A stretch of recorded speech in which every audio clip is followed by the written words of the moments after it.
بسم اللہ الرحمن الرحیم۔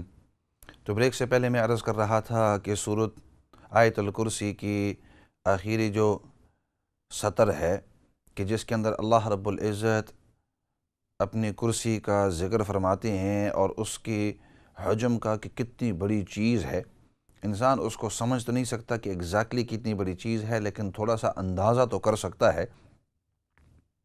اور اس آیت کا نام ہی اس لیے آیت الکرسی رکھا گیا ہے کہ اس کے اندر اللہ رب العزت نے کرسی کا ذکر کیا ہے، اپنی کرسی کا۔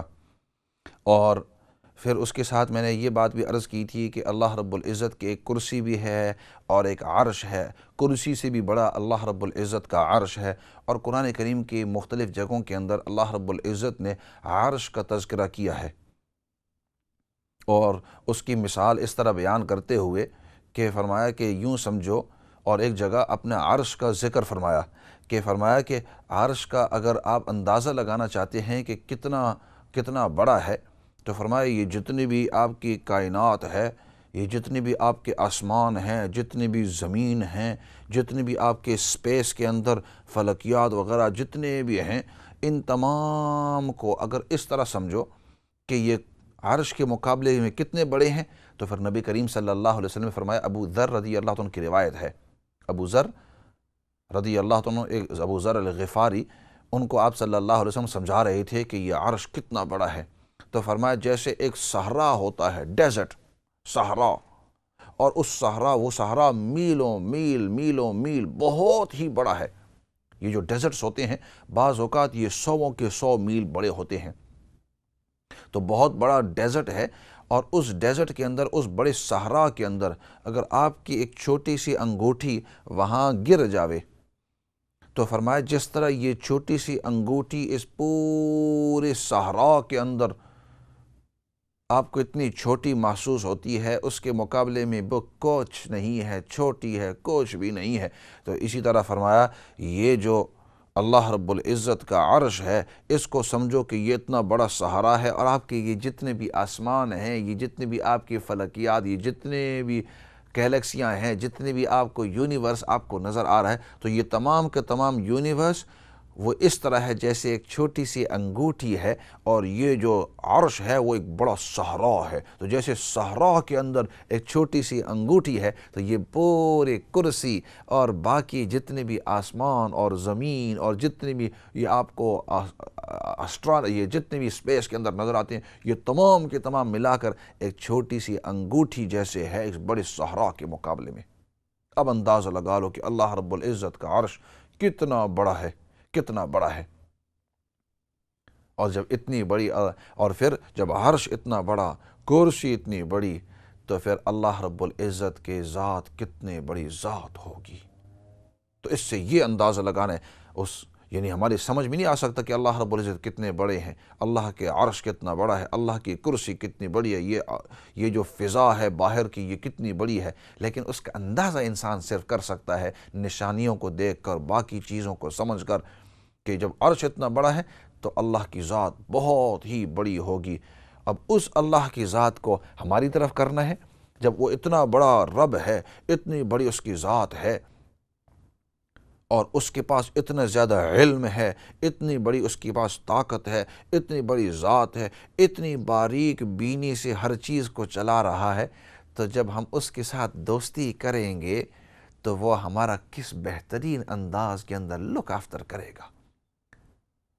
ایک حدیث ذہن کے اندر آئی، نبی کریم صلی اللہ علیہ وسلم نے صحیح ترمذی کے اندر، آپ صلی اللہ علیہ وسلم ایک مرتبہ سواری کے اوپر سوار تھے، اور بعض اوقات یہ ہوتا تھا کہ نبی پاک صلی اللہ علیہ وسلم پیار کی وجہ سے اس سواری کے اوپر اپنے ساتھ دوسرے آدمی کو بٹھا دیتے تھے پیچھے۔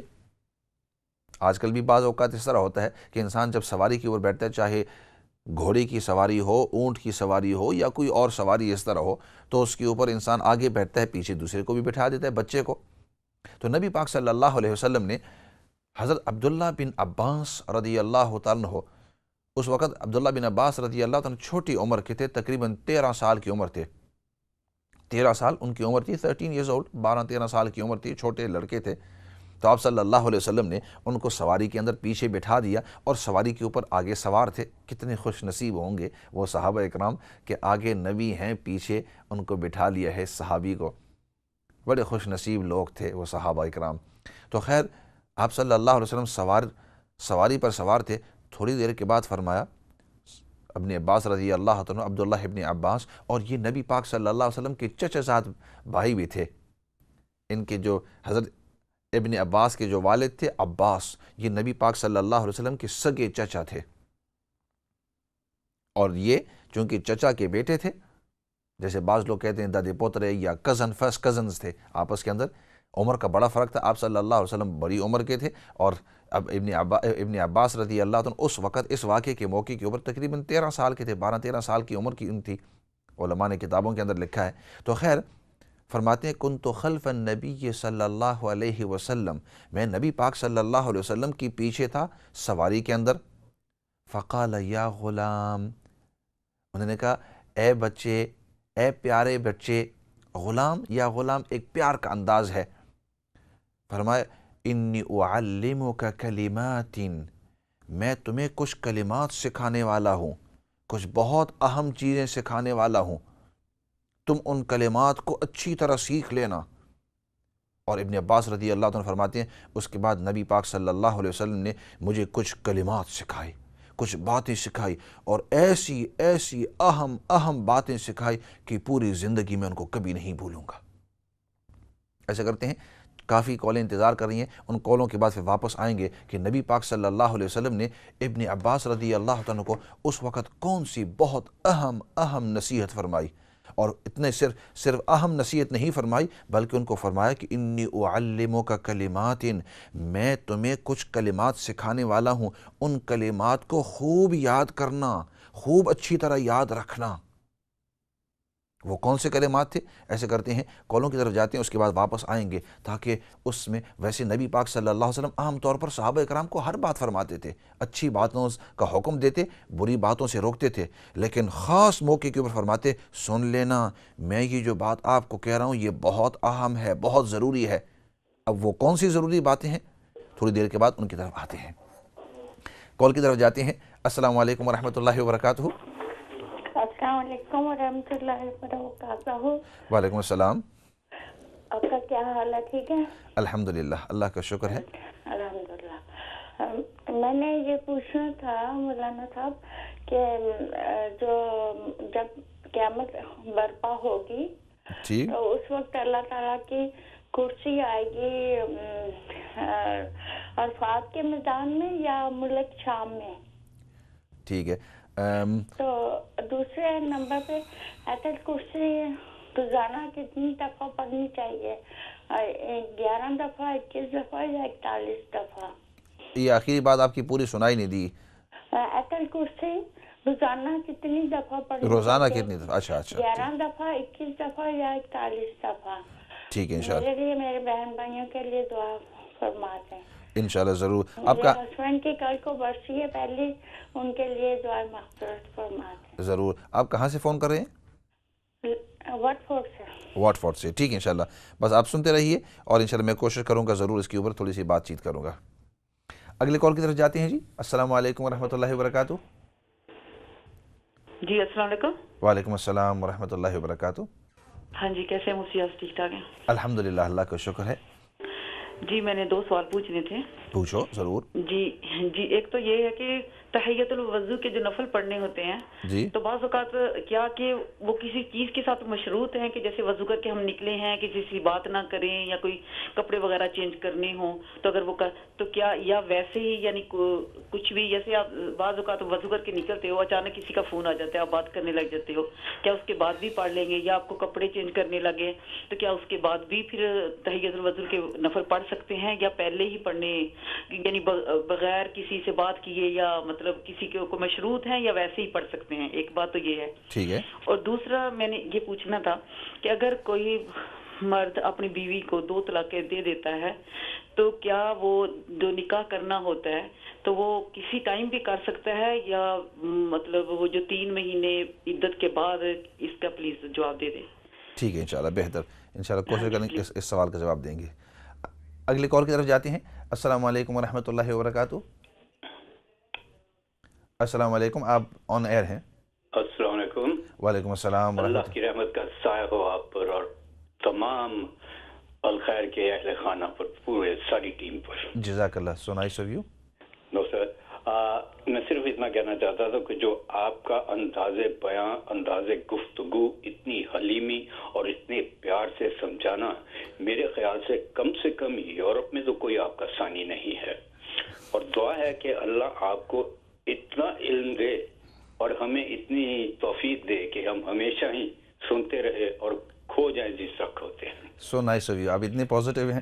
اللہ رب العزت آپ کی دعاؤں کو قبول فرماوے اور ہم سب کے آپس کے اندر محبت کو قائم دائم رکھے. جی آمین. 2 سوالات ہیں اور ایک ہی ہے, بلکہ میں ریکویسٹ کر رہا ہوں کہ یہ جو آ رہی ہے نا یہ ویلنٹائنس ڈے, ٹھیک ٹھیک, ہمارے لوگ پتہ نہیں, میں سمجھتا ہوں کہ جو ہمارے مسلمانوں کی آج حالت ہے نا, یہ ہماری اپنی جو حرکتیں ہیں, جو ہمارا کیا دھرا ہے, اس کا نتیجہ ہے. اتنا زور و شور سے اور اتنے خوشی کے ساتھ یہ منائی جاتی ہے چیز, پاکستان میں بھی اور یہاں دنیا بھر میں بھی. ہمارے مسلمانوں کو کوئی بتلائے کہ عقل کے ہاتھ لیں, اس میں کیا ہے ہمارے مذہب کا؟ کیا ایک دن ہی ہوتا ہے لوگوں کو پیار کرنے کے لیے, خلوص کے لیے؟ یہ غلط چیز ہے. اور یہ کس نے شروع کی, ذرا اس کی ہسٹری میں جائے تو انہیں پتہ چلے گا کہ یہ دشمن تھا ہمارا. صحیح. لیکن انہیں سمجھائے کون؟ بہرحال مہربانی ہوگی اگر آپ انہیں صرف اتنا اگر وقت ملے اور آپ اس کو اس لائق سمجھیں تو ان تک پیغام پہنچا دے کہ بھئی یہ کیا ہے, کیا کر رہے ہیں. جزاک اللہ خیر. آپ نے بڑی محبت کا اظہار کیا اور بڑے پیار کا اظہار کیا اور آپ نے بہت اس لائق, اور جزاک اللہ, اور آپ نے بڑا اہم میسج دیا ہے. انشاءاللہ ضرور وقت ملے گا تو اس کے اوپر ضرور کچھ روشنی ڈالوں گا انشاءاللہ. اگلی کال کی طرف جاتے ہیں. السلام علیکم ورحمۃ اللہ وبرکاتہ. وعلیکم السلام. جی آپ کی آواز آ رہی ہے. جی آپ کہانی بتا دیتا. میں کیا بتلا رہا تھا؟ آپ کہانی بتاتا پچھلے گھنٹے پہ. جی آپ کی بات پوری میری سمجھ میں نہیں آئی. اوکے چلو ایسے کرتے ہیں, تھوڑی دیر کے بعد وہ آپ دوبارہ فون کریں, آپ کی پوری آواز بھی نہیں آ رہی. اگلی کال کی طرف جاتے ہیں. السلام علیکم ورحمۃ اللہ وبرکاتہ. چلو میرے خیال میں ان کی لائن جو ہے وہ ڈراپ ہو گئی ہے. تو میں عرض کر رہا تھا کہ پہلے ایسے کرتے ہیں, یہ چند سوالات ہیں, ان سوالات کے جواب بھی دے دیں گے اور پھر وہ حدیث کی طرف بھی آنا ضروری ہے کہ جس کے اندر نبی پاک صلی اللہ علیہ وسلم نے اپنے جو چچا زاد بھائی ہیں ابن عباس رضی اللہ عنہ, ان کو جو خاص نصیحت فرمائی, اس نصیحت کی طرف بھی آتے ہیں. لیکن یہ چند سوالات کے جواب دے دیں گے. سب سے پہلے سوال یہ ہوا کہ سائل نے یہ پوچھا واٹس ایپ سے کسی سسٹر نے کہ قیامت کے دن ان کے ذہن کے اندر کہ قیامت کے دن عرفات کے میدان میں کرسی اور عرش کو لایا جائے گا. تو صحیح بات یہ ہے کہ عرش اور کرسی کو وہاں نہیں لایا جائے گا. بعض روایات میں آتا ہے کہ عرفات کے میدان میں محشر ہوگا, یعنی اللہ رب العزت لوگوں کو جمع کریں گے. اب اللہ عالم کہ آیا یہ عرفات کے میدان کو اللہ رب العزت بڑا کر دیں گے یا اس میدان کو محشر کے اندر لے جائیں گے یا کس انداز کے اندر ایگزیکٹلی اللہ عالم, اللہ رب العزت بہتر جانتے ہیں. ایک تو یہ بات ہوئی. اور باقی آپ نے یہ پوچھا کہ آیت الکرسی کو دن میں کتنا مرتبہ پڑھنا چاہیے. تو ویسے تو میں نے حدیث پاک آپ کے سامنے عرض کی تھی پچھلے درس کے اندر کہ جو شخص آیت الکرسی کو ہر فرض نماز کے بعد, آیت الکرسی کے جو فضائل ہیں اس کے اندر فرمایا کہ جو شخص آیت الکرسی کو ہر فرض نماز کے بعد پڑھتا ہے تو اس کے اور جنت کے درمیان صرف اس کا موت حائل ہے. جو ہی موت اس کی آئے گی اللہ رب العزت اس کو جنت کے اندر داخل فرما دیں گے. ایک تو یہ بات. اور دوسری بات تو اس سے پتہ چلتا ہے کم از کم یہ 5 دفعہ تو ہو گئی کہ 5 فرائض ہوتے ہیں نماز کے, 5 فرض نمازیں ہوتی ہیں اور ہر فرض نماز کے بعد تو فجر کے فرض کے بعد, ظہر کے, عصر کے, مغرب کے, عشاء کے فرائض کے بعد. تو ایک تو یہ ہو. اور اسی طرح فرمایا کہ سونے سے پہلے بھی انسان اس کو پڑھ لے. یہ تو کم از کم کیونکہ رات کو اس کی حفاظت ہو، اور پھر اس کے بعد جو ہے دن کے دوران جتنی مرتبہ آپ پڑھیں گے، چونکہ یہ قرآن کریم کا حصہ ہے، اتنی مرتبہ آپ اس کو پڑھ سکتے ہیں۔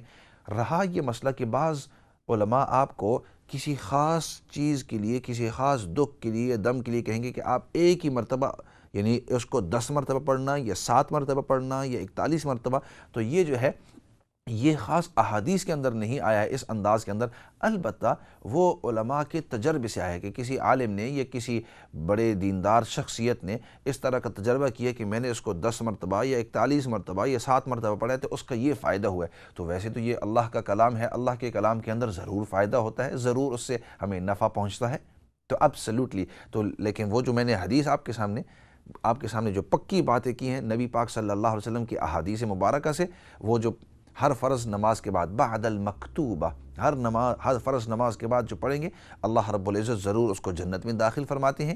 اور جو شخص اس کو رات کے وقت پڑھتا ہے، تو میں نے ابو ہریرہ رضی اللہ تعالیٰ عنہ والی حدیث کہ وہ جو زکوٰۃ کے مال کی حفاظت کر رہے تھے اور وہ جنات آ کر ایک مرتبہ چوری کرنے کی کوشش کی، دوسری رات پھر چوری کرنے کی کوشش کی، تیسری رات پھر چوری کرنے کی کوشش کی، اور ہر مرتبہ ابو ہریرہ رضی اللہ تعالیٰ عنہ کو چھوڑ دیتے، تو دوسرے دن نبی پاک صلی اللہ علیہ وسلم فرماتے کہ ما فعل اسیرک البارحۃ یا ابا ہریرہ، ابو ہریرہ تیرا جو رات کا ساتھی تھا، رات کا جو قیدی تھا، اس کا کیا ماجرا ہوا؟ تو ابو ہریرہ فرماتے اس کو میں نے چھوڑ دیا۔ آخر میں تیسری رات میں اس نے یہ کہا کہ اگر تو آیت الکرسی پڑھے گا تو اللہ تیری حفاظت کریں گے جنات سے، شیاطین سے۔ صبح جب آئے ابو ہریرہ رضی اللہ عنہ، نبی پاک صلی اللہ علیہ وسلم نے ارشاد فرمایا کہ صدقک وہو کذوب، کہ اس مرتبہ اس نے سچ کہا حالانکہ وہ جھوٹا ہے۔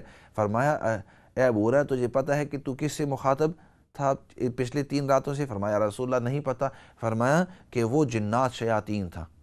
تو اس حدیث سے، صحیح حدیث سے، نبی پاک صلی اللہ علیہ وسلم کی حدیث سے پتہ چلتا ہے کہ جو رات کو پڑھتا ہے اللہ رب العزت اس کی شیاطین اور جنات سے اس کی حفاظت فرماتے ہیں۔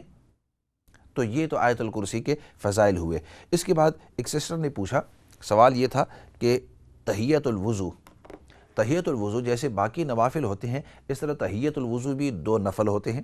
انسان جب وضو کرتا ہے تو تحیہ کا مطلب سلامی، جب آپ ایک انسان سے ملتے ہیں تو اس کو سلام کرتے ہیں، تو اس طرح وضو کے ایک سلامی ہوتی ہے، جیسے تحیۃ المسجد مسجد کی سلامی ہوتی ہے۔ آپ جب مسجد کے اندر آتے ہیں تو اس وقت آپ مسجد کی 2 رکعتیں پڑھتے ہیں، مسجد کو سلام کرتے ہیں، تو وضو کی بھی تحیۃ الوضو۔ تو اس کے اندر سسٹر نے پوچھا کہ اس کے اندر شرط کیا ہے؟ تو اس کے اندر سب سے پہلے کوئی خاص شرط نہیں ہے، جب بھی آپ وضو کریں درمیان میں اگر بات چیت ہو گئی تو کوئی بات نہیں، پھر بھی آپ تحیۃ المسجد پڑھ سکتے ہیں، اگر اعضاء سوکھے تب بھی ٹھیک ہے۔ ہاں البتہ علماء فرماتے ہیں کہ چونکہ اس کا وضو کے ساتھ تعلق ہے، دھونے کے ساتھ، تو کوشش کریں کہ آپ وضو کر کے اتنا جلدی کر لیں کہ آپ کے وضو کے اعضاء ابھی تک سوکھے نہ ہوں، یہ مستحب ہے، اچھا ہے، تو مطلب اتنی دیر نہ کریں۔ لیکن اگر کسی مجبوری کی وجہ سے اوپر سے فون آ گیا ہے یا کسی جگہ آپ کو اچانک جانا پڑ گیا یا کوئی اس طرح چیز ہو گئی تو پھر بھی آپ تحیۃ الوضو پڑھ سکتے ہیں، پھر بھی آپ، تو مشروط تو کسی کے ساتھ نہیں ہے، البتہ بہتر یہ ہے کہ انسان کے وضو کے اعضاء سوکھنے سے پہلے انسان تحیۃ الوضو شروع کر دے۔ اور اسی وجہ سے، اور اس کے فضائل نبی پاک صلی اللہ علیہ وسلم نے، کیونکہ اکثر لوگوں کو اس کے فضائل کے بارے میں پتہ ہی نہیں ہوتا، بلکہ اکثر لوگوں کو یہ بھی ذہن کے اندر نہیں ہوتا کہ تحیۃ الوضو بھی کوئی چیز ہے۔ 2 نفل ہوتے ہیں، آدمی وضو کر لے اس کے بعد 2 نفل پڑھ لے کہ یا اللہ میں یہ تحیۃ الوضو کی سلامی کر رہا ہوں۔ اس طرح تحیۃ المسجد ہوتے ہیں۔ تو نبی پاک صلی اللہ علیہ وسلم فرماتے ہیں کہ میں جنت کے اندر جا رہا تھا، میں نے خواب کے اندر دیکھا، اور بعض روایت میں آتا ہے کہ جب آپ اسراء والمعراج کی رات کے اندر گئے تو فرمایا کہ میں جنت کے اندر جا رہا تھا تو میں نے بلال رضی اللہ تعالیٰ عنہ کے آہٹ وہاں سنی، میں نے جنت کے اندر بلال رضی اللہ عنہ کی قدموں کی آواز سنی، تو میں نے پوچھا یہ کون ہے؟ تو بتلایا گیا کہ یہ بلال ہیں، بلال رضی اللہ عنہ۔ تو آپ صلی اللہ علیہ وسلم نے بلال کو فرمایا کہ وہ کون سا تم عمل کرتے ہو؟ تو فرمانے لگے یا رسول اللہ صلی اللہ علیہ وسلم میں کون سا عمل کرتا ہوں، باقی جو اعمال یہ سب کرتے ہیں، آپ صلی اللہ علیہ وسلم کا مقصد ترغیب بھی دینا تھا، دوسروں کو بتلانا بھی تھا۔ تو پھر بلال رضی اللہ عنہ فرمایا یا رسول اللہ صلی اللہ علیہ وسلم ایک عادت میری ضرور ہے، اور وہ یہ ہے کہ جب بھی میں وضو کرتا ہوں وضو کے بعد میں تحیۃ الوضو پڑھ لیتا ہوں، مسجد کے اندر جاتا ہوں تحیۃ المسجد پڑھ لیتا ہوں۔ تو اس لیے فرمایا کہ تحیۃ الوضو جو ہے اس کے بڑے ہی فضائل ہیں، تحیۃ المسجد اس کے بڑے ہی فضائل ہیں۔ اس کے بعد والا سوال آپ نے سوال کیا کہ اگر کوئی شخص اپنی بیوی کو 2 طلاقیں دے دے، ایک مرد جو ہے وہ اپنی بیوی کو 2 طلاقیں دے دے، تو اب وہ اس کے ساتھ واپس اگر نکاح کرنا چاہے، واپس اس کے ساتھ ملنا چاہے، میاں بیوی کے طرح وہ رہنا چاہیں اسلامی نقطہ نظر سے، تو اس کا طریقہ کیا ہے؟ طلاق کے جو مسائل ہوتے ہیں یہ کافی کمپلیکیٹڈ ہوتے ہیں، لیکن مختصر انداز کے اندر جنرلی 2 قسم کی طلاق ہوتی ہے، اور انشاءاللہ وقت ملے گا تو ایک مستقل پروگرام رکھیں گے طلاق کو سمجھانے کے لیے، تاکہ لوگوں کو پتہ چل جائے کہ طلاق دینے کا صحیح طریقہ کس طرح ہے، کس طرح اس طرح بچیں، اور اگر بالفرض اللہ نہ کرے اگر تمام راستے انسان طے کر کے طلاق تک نوبت آ بھی جاوے تو پھر صحیح سنت طریقہ مطلب صحیح طریقہ شرعی طریقہ کیا ہے۔ لیکن اس مسئلے کے اندر کہ 2 قسم کی طلاق ہوتی ہے، ایک ہوتی ہے طلاق صریح اور ایک ہوتی ہے طلاق بائن۔ طلاق صریح اس کو کہتے ہیں کہ جس کے اندر ایک شخص نے لفظ طلاق استعمال کیا ہو، لفظ طلاق، اور طلاق بائن اس کو کہتے ہیں کہ جس کے اندر لفظ طلاق تو نہیں استعمال کیا ہو لیکن اس کے قائم مقام کوئی لفظ استعمال کیا ہو، مطلب کہ اگر اس وقت اس نے یہ کہا ہو کہ میں نے تجھے اپنے اوپر حرام کر دیا ہے یا تو مجھ سے بالکل چھوٹ گئی ہے، اور اس سے اس کا مقصد طلاق تھا۔ اگر طلاق بائن ہو تو وہ طلاق ہو جاتی ہے اور اس کا رجوع نہیں کر سکتا بلکہ عدت ختم ہو جائے گی، اب اس کو دوبارہ نکاح کرنا پڑے گا۔ البتہ طلاق اگر طلاق صریح ہو، مطلب اگر لفظ طلاق استعمال کیا ہو اور اس نے صرف 2 مرتبہ طلاق دی ہو تو اب بھی وہ اپنی بیوی کے ساتھ رجوع کر سکتا ہے۔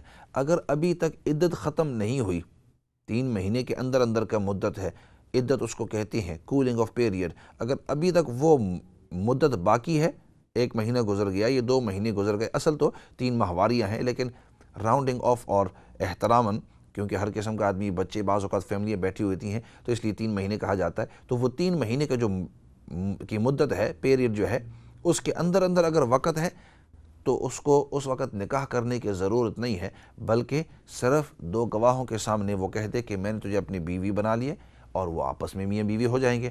البتہ اگر وہ عدت گزر جاوے، وہ جو کولنگ آف پیریڈ ہے وہ تمام کا تمام وقت جو ہے وہ گزر جاوے، اب طلاق پکی ہو گئی ہے، اس کا مطلب یہ ہے کہ چونکہ 2 طلاقیں ہیں اب بھی واپس اس بیوی کے ساتھ وہ نکاح کر سکتا ہے۔ اب جیسے نکاح کے شرائط ہوتے ہیں کہ انسان 2 گواہوں کو بٹھاوے، وہاں پھر مہر ضروری ہوتا ہے وغیرہ وغیرہ، جو پورے جو نکاح کے کا جو انداز ہے تو اس کو اختیار کر کے واپس نکاح کر سکتے ہیں، تو یہ انداز ہے۔ باقی آخری جو کالر تھے انہوں نے بڑی محبت کا اظہار کیا، اور بھائی میں تو اس کے لائق نہیں ہوں، میں تو ایک ادنا سا ایک آدمی ہوں، قرآن کریم کے کچھ تھوڑا سا میں نے پڑھا ہے اور اس کو تھوڑا سا علم ہے، اور اسی طرح تھوڑا سا قرآن کا حدیث مبارکہ کا، اور آپ کے سامنے پیار محبت سے آپ لوگوں کی دعائیں ہیں، یہ باتیں دل سے نکل رہی ہیں، آپ نے محبت کا اظہار کیا، اللہ آپ کو جزائے خیر دے۔ اور باقی آپ نے ویلنٹائنس کے بارے میں آپ نے جو باتیں کہی ہیں وہ بالکل آپ نے صحیح کہی ہیں، اور ہمیں یہ دیکھنا چاہیے کہ ہماری شریعت جو ہے ہمیں کس طرح کہتی ہے، ہمارا ایمان اور اسلام ہمیں کیا کہتا ہے کہ کس طرح ہمیں زندگی گزارنی ہے۔